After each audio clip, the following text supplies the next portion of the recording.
could be something big. This could be something big. This could be something big.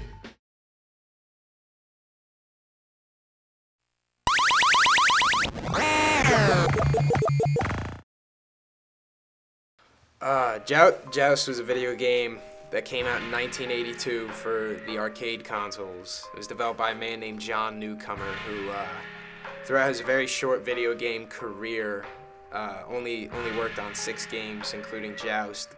In 2004, a good friend of mine by the name of Kevin LeRae had found the Super Nintendo cartridge that had Joust on it. Started doing it, kept track of every game, and by game 300, we had 5 or 6 ranked Jousters, and by game 700, we had 16. And when I moved down here to Florida, figured why not? Let's keep the faith. Joust is freaking the coolest game ever.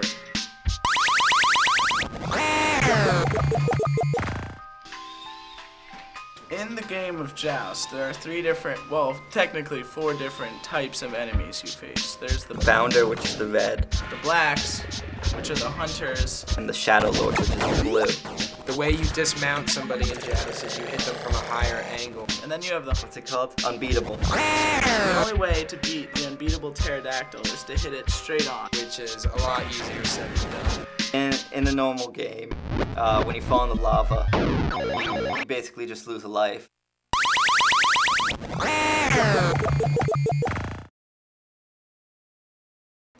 The worst thing you can do in Joust is get a T2.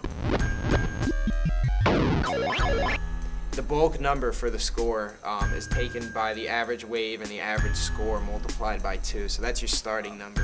And in T2ing, you lose 2 points.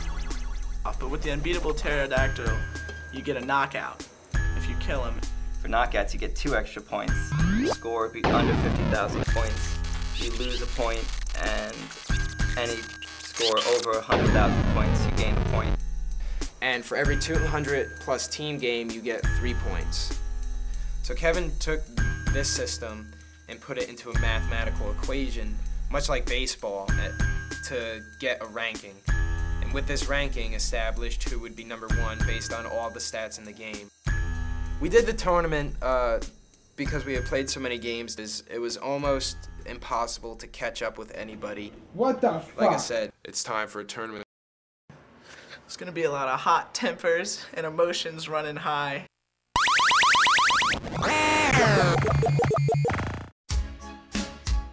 But Cheech did have a wicked streak, dude.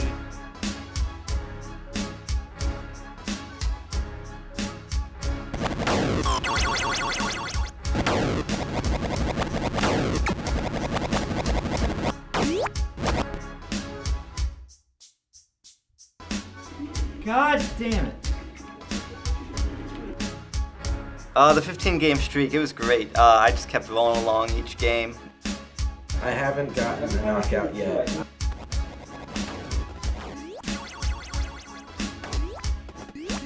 When you T2, it's just, how could I have fucked up so badly? Fuck! I beat Zach, and just kept going on for a long time.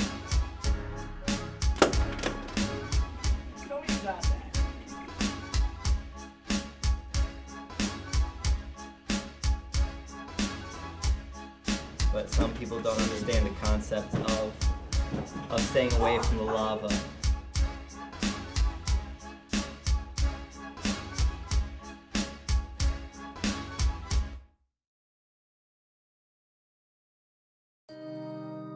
Went alright. I came in 3rd.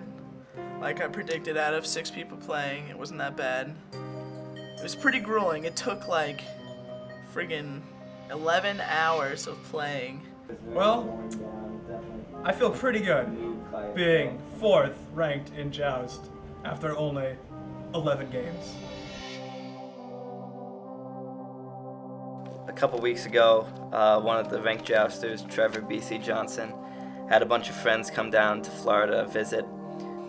They played Joust pretty much for like 3-4 days straight, but they brought it back to Pennsylvania, Trevor's hometown, and looking to start up their own Joust league up there. Rumor is that there could be a new one in Western Massachusetts. So it's slowly growing, but it's indeedly growing. I guess looking at the game of Joust, you wouldn't go into it thinking something competitive. When someone asks me about it and I try to explain it, it definitely does not come off as competitive. It just sounds off silly almost. But I think you have to sit in the two chairs, and once you sit in one of those chairs, you start to feel the angst for winning, and your hatreds towards everyone else that's ranked. But I just have to say you'd have to be part of it to actually understand.